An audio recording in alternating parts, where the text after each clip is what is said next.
So, Phaseband 2.0 just got released. A few days after I recorded my tier list, so that's a little bit of an inconvenient timing for me, but that's okay, as today we're going to look at Phaseband 2.0. I go through all of the features, I go through some tips, some way to use the new features, and I'm just going to show you some interesting things along the way. Before we get into that, I do quickly want to say, if you wanted to see this video last week, or you want to see next week's video right now, then you can do so by supporting me on Patreon. And you get access to content early, so my videos, as well as bonus codes and a lot more benefits for the channel. So if you're interested in that, just go to the link down below to my Patreon and sign up. So this is the new Phaseband. As you can see, has been a little bit of an overhaul. You can already see the GUI is a little bit different. You get this box which indicates where you're actually selecting and where you're placing elements. This update has been focusing on modulators, as well as just general improvements to the UI and usability. So let's get some of those little bit more boring utility things out of the way first, and then we'll talk about the modulators. So one of the new features is that now you can insert modules anywhere. And what I mean by that is it used to be the case that if I have, let's say, a few oscillators here, that I would only be able to add things to below it, to below the group. Well, right now, what I can do if I want to add another analog here, or maybe I want a filter, I can just select this line when the line shows up, and when you click, you can add a filter or whatever you want in there. So this means that for very big groups, you don't have to scroll down, create whatever that you want, drag it over to where you want it, like this, and then you would need to drag it right over there if you wanted it right there. This just makes life a little bit easier for that kind of stuff. The same obviously works with effects. So if I go in here and I want to add an effect above that, I can just do so now. You no longer have to create it right here and then drag it up like you would have to do before. Another neat feature which helps with organization and just improving your workflow is that now you can create groups for effects. So I can link a few effects together and then I can copy them over, move them around, and it's just a lot easier to organize things, right? So if I want this effect here instead of on lane 1, then that's easy to do so. This also applies for modulators. Now, if I open up the modulators, you can see here again we have a new group, but there's also a whole bunch of new different oscillators, like this curve here. We have remapping functions. Some functions have been renamed, so the min-max is now lower limit or upper limit. So this would be the max and this would be the min as it was before. And again, you can do whatever you want here. You can say that I have another modulator here. You can move it around, place it right there. Or you can duplicate this, and now you have another group of that. And it's also neat to instantly close out a whole set of modulators. You can see it's a little bit more organized. It just collapses all into one. So overall, it's a very nice way to improve your workflow, and it just speeds things up massively if you're working with very complex patches. So now let's get into the main big elements of this new update, which are obviously the new modulators that have been added. There's been a whole bunch, and I'm just going to go through them and explain them one by one. So let's get right into that. So just going in order, the first one that will show up is LFO table, which is a really cool idea here. What it allows you to do is it allows you to take any wavetable that you have within your wavetable generator and then use that as an LFO.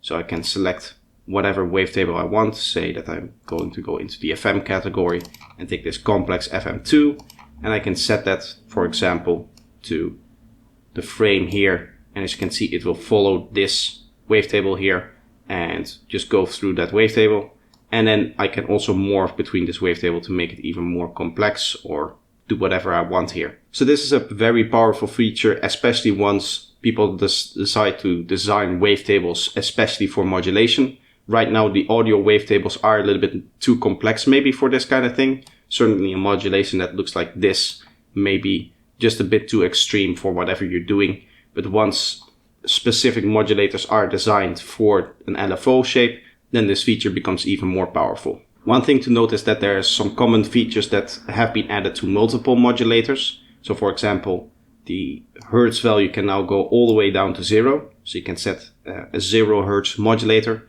And you have also a phase knob here, which means that you can kind of manually scrub through the wave and it will change as you update the phase, as you can see what I'm doing right now. The other thing is that you can turn off retriggering. So here we have a trigger. This will just set it to the start and then you can play with the start. Or as you can see, if I move this about, I can right click this and set it to never trigger from node on or whatever other option that you want. Trigger at the first note of a group of legato notes. If you have overlapping notes, then it will only trigger at the first one of those. And if you always want it to trigger, it will, for any notes that you play, will trigger. And it can also decide it automatically, which I think is the default. But what I often like to do is to turn it off and then use a different modulator, say a LFO, and I can use that as my trigger. Now I can go in here and I can set the threshold on when I want this to trigger. So say that I want it to trigger right at the top here. I can set this to the top, and now it will trigger whenever it gets to the top. If I set up a easier way to see it, you can see once this is at the top, it starts to trigger this LFO table. As I mentioned, these are common features, so you can see that it also applies to the LFO here. It's the same deal. You can see we can go all the way to 0. We have a phase here, which we can change the wave with. And we have the same trigger options right here. The next modulator that I want to talk about is the curve. So just opening it up right here, you can see we have this curve module. And again, you can see we have common features. There's no phase for this one, but there is some timing and a trigger. And this timing can be set in either free mode, so you can set it in seconds, or you can set it synchronized. So you can synchronize it to the beat, basically. If you want 16 notes, then you can do that. So the idea behind this curve modulator is that it's a multi-segment envelope generator, which is a long term to basically say that it's an envelope generator, which instead of having just an attack, decay, release, and sustain, you can do some more crazy stuff with it and draw in whatever envelope that you want. So now if I assign this to the frame here and I play a note, you can see it may be a bit too fast. Let's turn that down a little bit. You can see that it goes through there. I can turn it even lower to make it easier to see still, I hope. Yeah, you can see the envelope just goes through there and modulates the frame parameter now. Now a thing to note is that the curve has also been added as a generator module. So if I go in right here, instead of using a normal envelope, which we've all grown accustomed to, which is your ADSR, you can also use the curve here. So if you want an output with a little bit more of a complex volume envelope, then you can use this. And of course it has the same parameters as the one down below, and you have the same ability to edit it in whatever way that you want. As you can see right here, we have the same curve as before. So that's very useful. The next two modules kind of go hand in hand, as they are modules that take information from the sound that is either being generated by Phraseband itself or as a sidechain input, I believe. And those are the audio follower and the pitch tracker. And the pitch tracker will track whatever note is being played, not as a MIDI note, but as an actual note for the audio. So if I play a note here, so if I play a note right here, you can see it tries to track the pitch there, and I can change the pitch if I set this up and still play the same MIDI note. You can see it responds differently. It's very easy to see that it changes note if we also look at the MIDI note that is being played, which is this module here.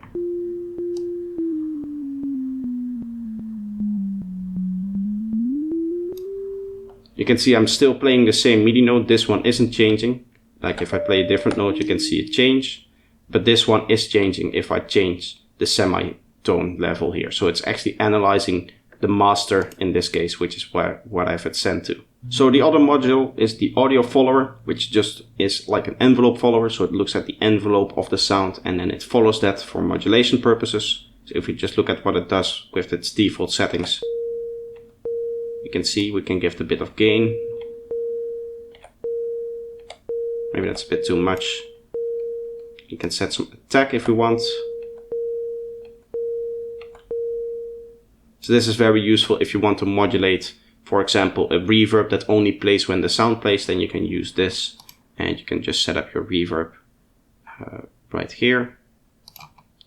And I set a long decay and a nice big size, for example. And then we set this to the mix knob, say it like this.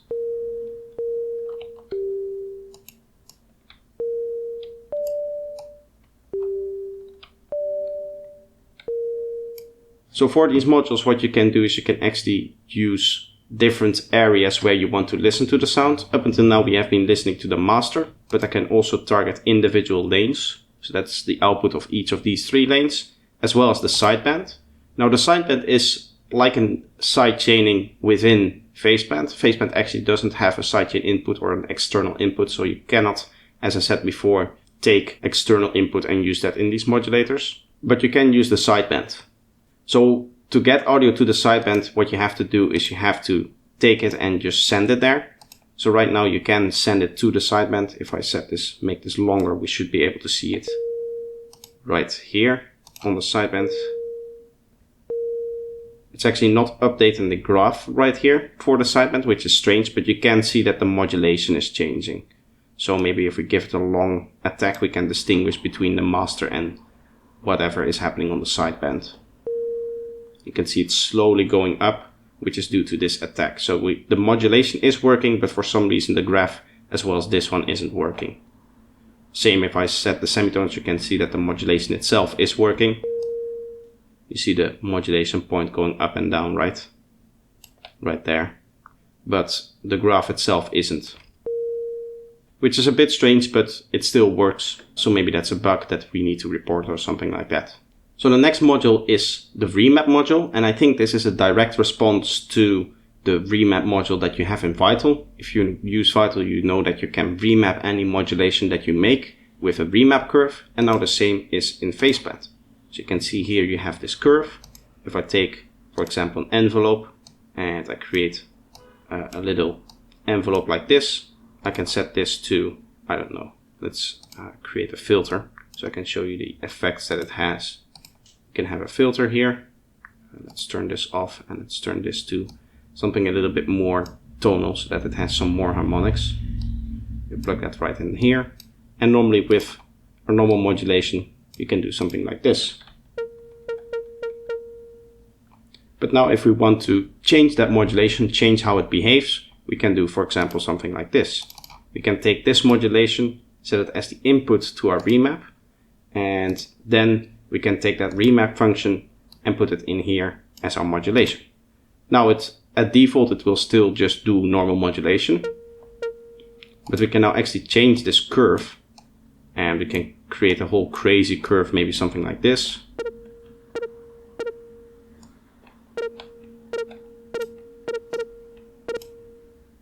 Whatever we want. Maybe we want it to just go a little bit steeper and we want it to then suddenly open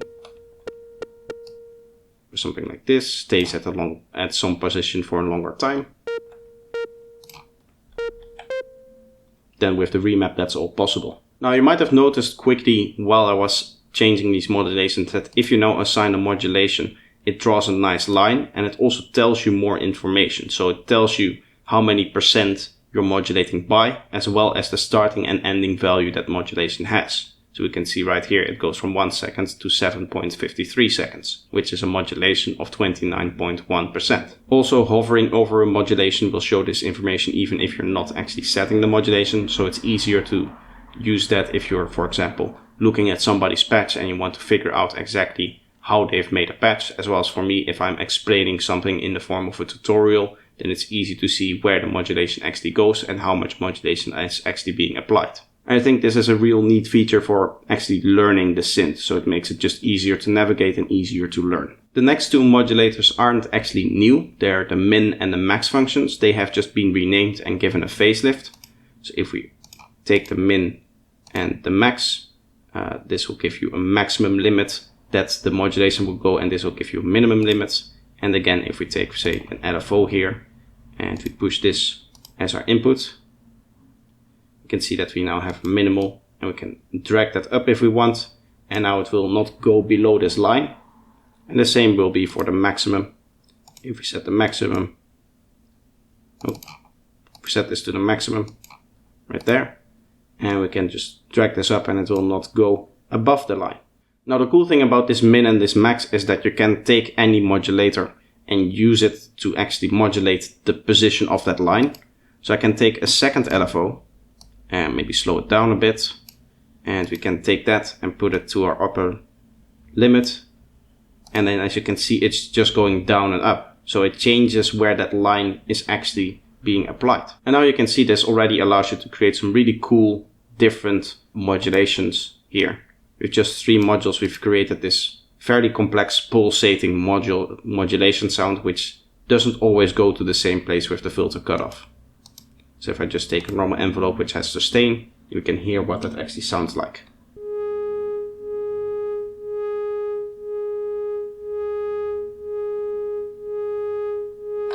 So this is actually a very cool way to maybe add a little bit of randomness into where, for example, a parameter like filter cutoff is actually going to. Next up is the scale module, and this allows you to scale any modulation by a certain amount. So take this envelope, if I want to get this modulation and, for example, say times 10 or times 20, then I can do that.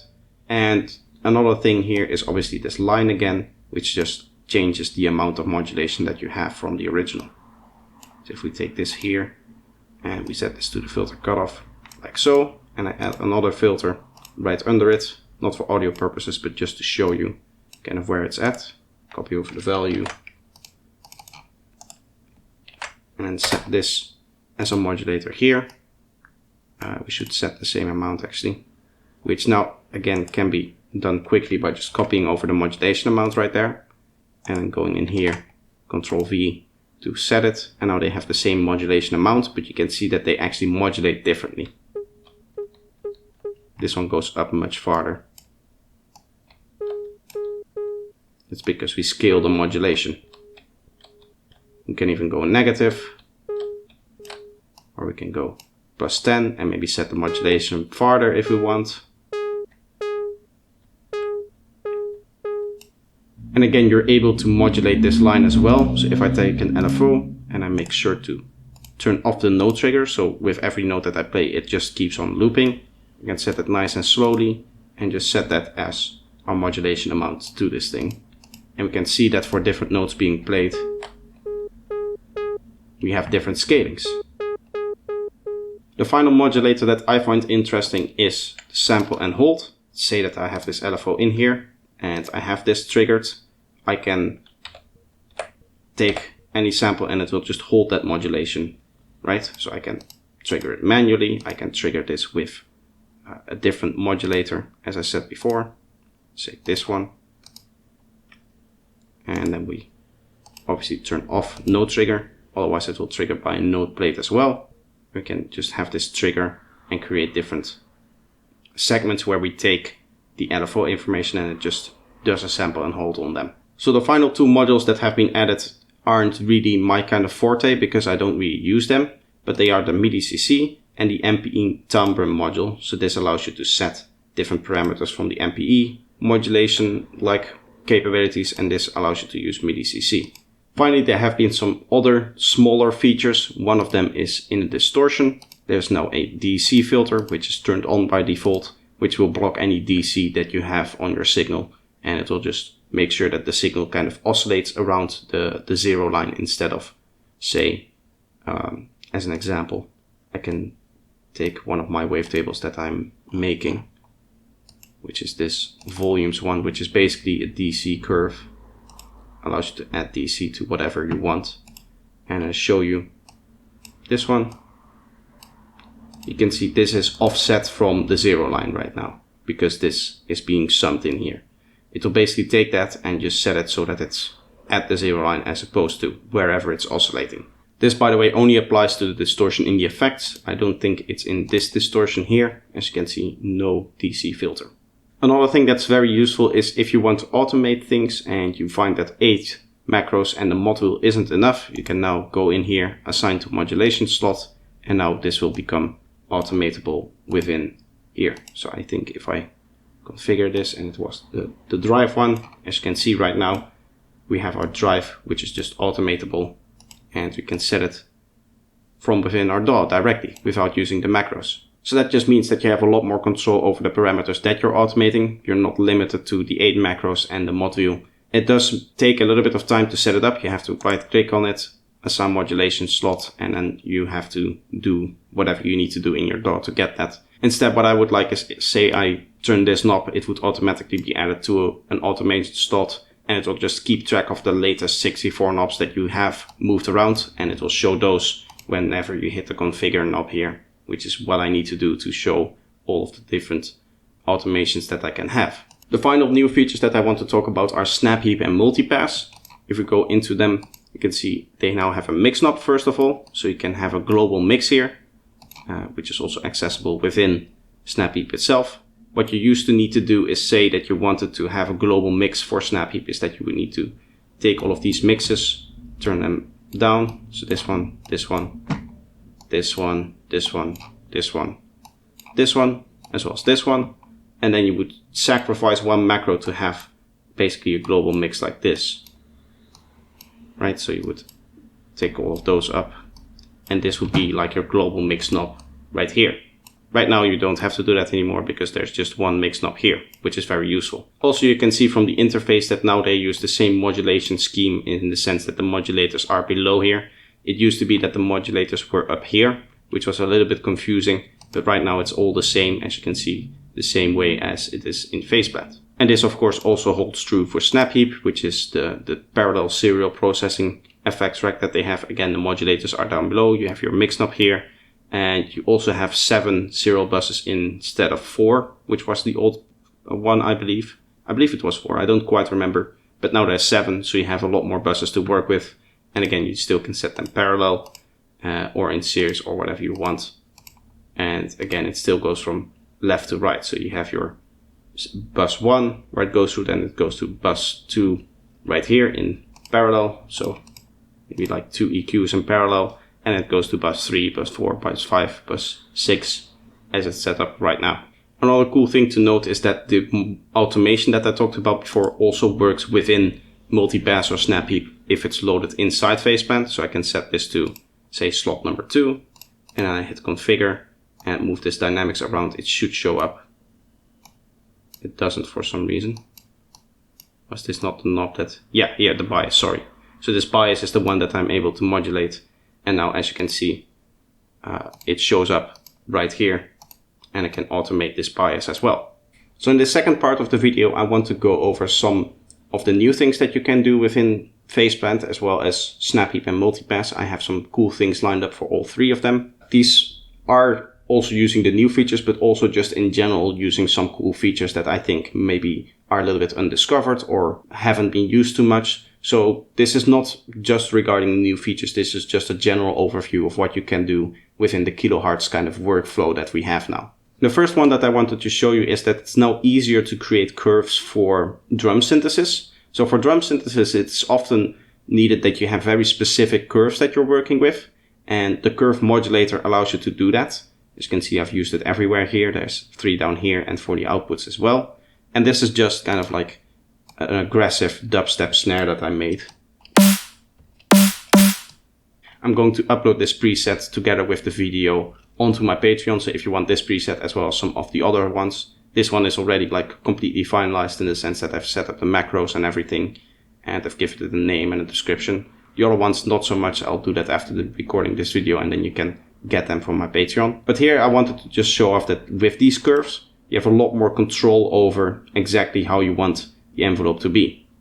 Now, one thing of note here is that when you open up the curve, there's actually 2 types of points. So you have this type of point where it kind of just ramps off and uses a Bezier curve, or you can have it ramp off like this, and you can switch between them by right clicking.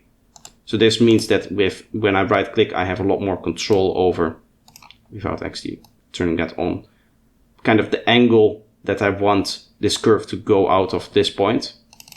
Whereas if I right click on here, it still always kind of keeps that weird shape here that we see. So as you can see, the new drum curves are very useful for drum synthesis like this. If you, by the way, want me to do a full tutorial on how I made this sound and what considerations went into it, you can basically see the whole sound right here. If you want to copy over these settings, then it's very easy. But I can go over all of the different considerations that I made to actually create this sound and show you through the preset in a separate tutorial if you're interested in that. I know it's not really what I do usually on my channel, in the sense that I'm more psytrance focused, but for this one I decided that maybe a drum which is a little bit more aggressive was an easier way to show what was happening. Another way where we use the curve is right here. So this curve is actually a ducking curve. So this is modulating the level of the noise element of the snare, and it's just ducking it out of the way of our sine wave here, which is used for that initial click. So in this case, we've designed this curve like this, and right here it just has like a little bit of an attack phase, and then it just kind of stops, which is really neat. You don't have to consider like the release timing or anything like that. It will just play out this curve and then stop modulating whatever you're modulating, in this case the level. The next thing that I wanted to show was a granular synthesis idea that I had. I did a stream a while back. When this is uploaded, it's gonna be a while back, but when I'm recording this, it was yesterday, so it's still fresh in my memory. But the idea was to use the new modulators and the new tricks to create a granular synthesis engine basically within Phaseplant. So to quickly go over it without making it too complex, what we're doing here is we're taking this random and we're modulating the phase with that. So you can see this is the modulation that is happening. And this is basically our playback position, right? So this loops around with the playback, and we can set this to modulate this remap, which is just limiting the area where it plays. And then this actually goes to the macro. So this is modulating the macro, which then goes to the start of the looping point as well as the offset, which is what is needed to actually have it play from that point instead of having it play from the start up until that point and then looping around. So we have that 3 times.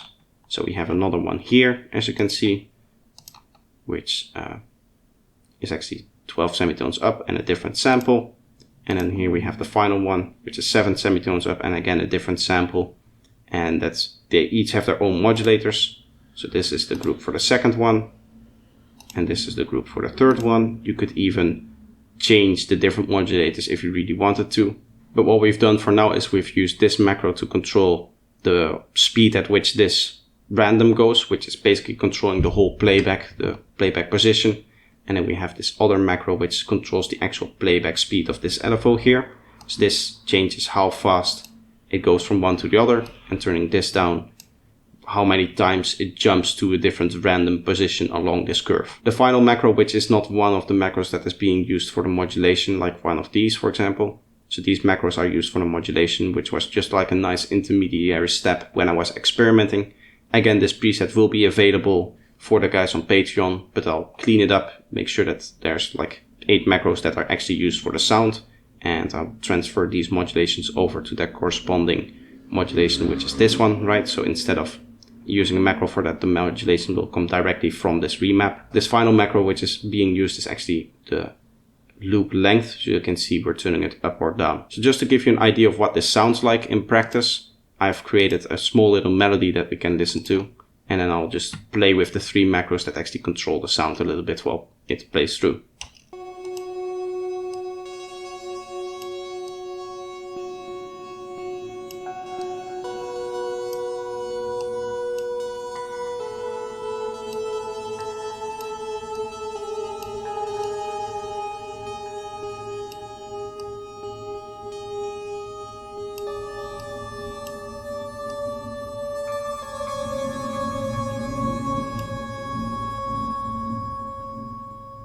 So that's just a very cool, very granular kind of sound that you can create in Phaseplant. As you might have seen, we didn't really need all of the new features. The only feature that we actually used was the remap, and that's just so we can basically scale this modulation amount.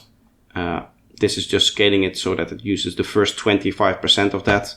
What I could also have done is just not use this and set this modulation amount directly to 25%, and that would achieve the same thing.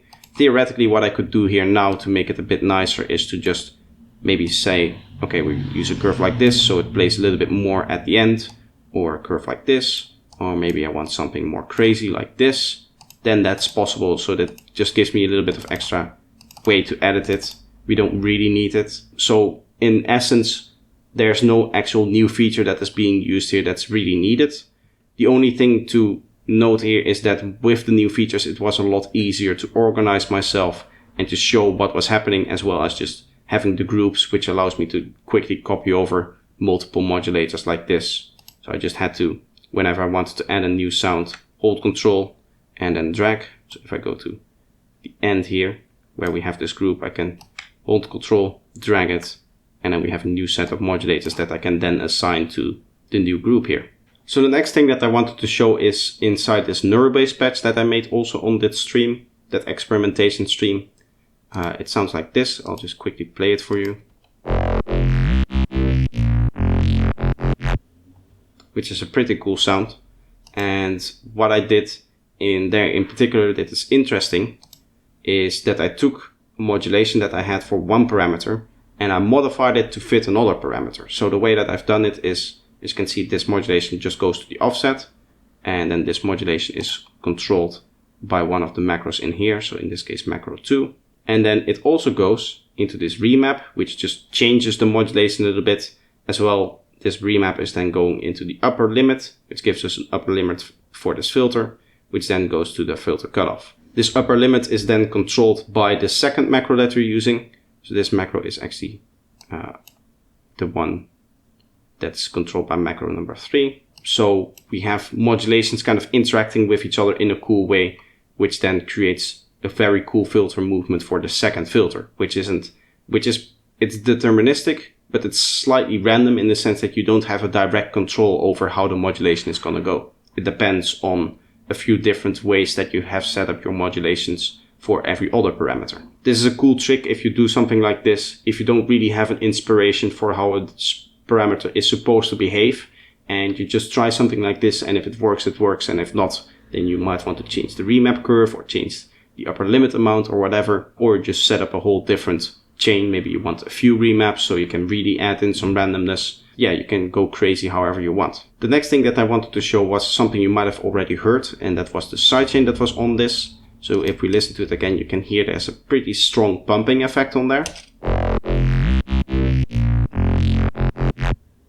And that's just to get it out of the way of a kick or a snare. So if we play that whole loop, it sounds like this. This is just doing the sidechaining. So without it, it's going to obviously clash with our kick and our snare. And it also has a little bit of creative sidechaining in there, in the sense that it's not really a kick there, but I did put in a sidechain trigger, and it just gives that nice wobble effect, as opposed to this. So the way this is achieved is that this sidechain trigger goes into the auxiliary for this phaseband track, which is actually the sidechain input for Multipass. I could have set it right here as well, but that's no big issue. Just note that this sidechain trigger goes into the sidechain input of Multipass, not of phaseband, even though it says phaseband right there. That's just the name of the track. So if I name this Multipass, you can see it actually goes into the Multipass one. And the way I've done my sidechaining is with two curves. The first thing that I've done is actually taken the external audio, and I've used the audio follower to follow that, set some parameters for attack and release, and then used that as the trigger for these two curves here, which in turn modulate the gain here as well as here. So this allows me to do multiband sidechaining, so I can sidechain the sub bass with a different curve, which is this one, as opposed to the rest of the sound, which just gives you a nicer, tighter sidechain. If you are doing this, be aware though that this filtering sidechaining, what is going to happen is that this is going to introduce some phase shift and some post-ringing, so it might actually not solve your problems the way you like. One little issue that we found with this technique as well is that there's a little bit of an extra delay in there. So if we record this without any setting here on this delay parameter, and we look at the waveform, this, we just zoom in, you can see there's this little bit of extra stuff happening here. This might be the post-stringing that I talked about before. So a way to fix that is actually to set this to, say, -3, which will basically shift this sample like 3 milliseconds in advance, which just helps there. So if we now record it again, you can see now it cuts off neatly right before there. So for this next technique, what I wanted to do is actually show you how I would go about doing something, how to set something up. So I have not actually already created this technique, but I just wanted to walk through some of the ideas that you might have. And that is to use Snapheap to do some reverb, which is tied to the sound. So if we take Snapheap here and we decide, okay, we want some reverb on there, but we don't want it to post-string anywhere. What we can do is we can add some reverb here. And then again, with an audio follower, set this to the mix. And then we set whatever settings we want. The decay doesn't really matter. And then we can set a size. And we can set a mix amount right here.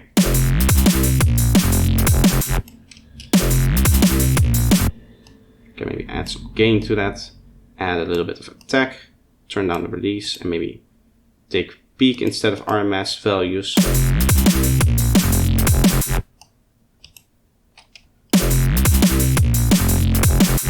So then that's what you get. You get a reverb which is tied to actual volume of the sound.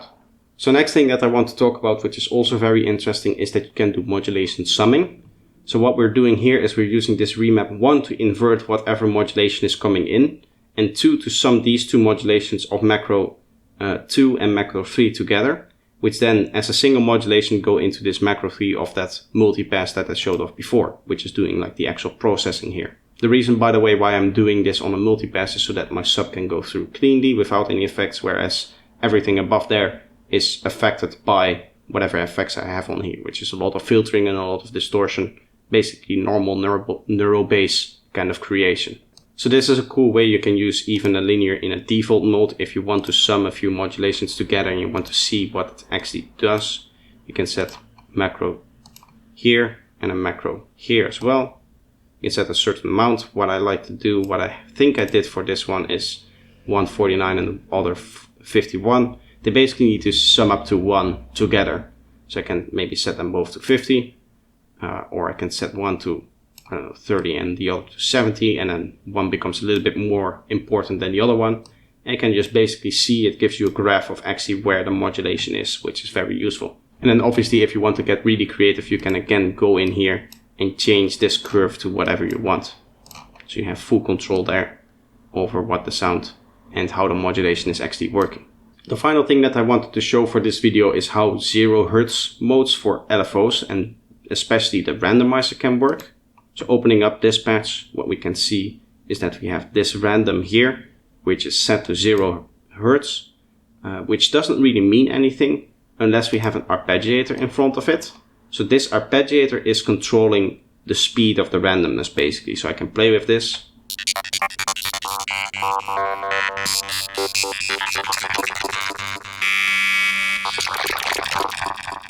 And that's actually changing the speed of this randomness. So this randomizer is, as you can see, triggered by the note. I can trigger it manually, but here we can see, yeah, decide automatically, which is the default. I've just not changed that. And then this goes through a whole bunch of different modulations that we're using to create this sound here. I'm not, again, going to explain this lead. I'll just make it a little bit more beautiful in the sense that I'll use all of the macros, and then again, the preset will be able to, you can get it on my Patreon. So then you can play around with it yourself. So that's everything I wanted to talk about in this video. I just wanted to show off all of the new features and also inspire you with some of the different things that you can actually do with them.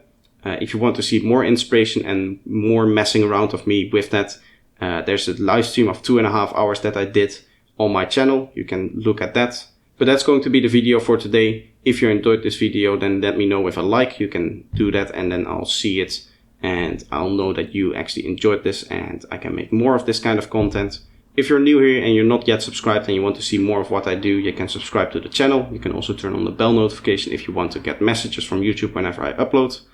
And if you want to support me financially, then you can do so with the links down below. There's actually 3 links. You can buy my products, you can donate to me once, or you can donate to me monthly via Patreon, and then you also get some benefits. But that's going to be the video. I hope you enjoyed it and I hope to see you in the next one. Bye bye.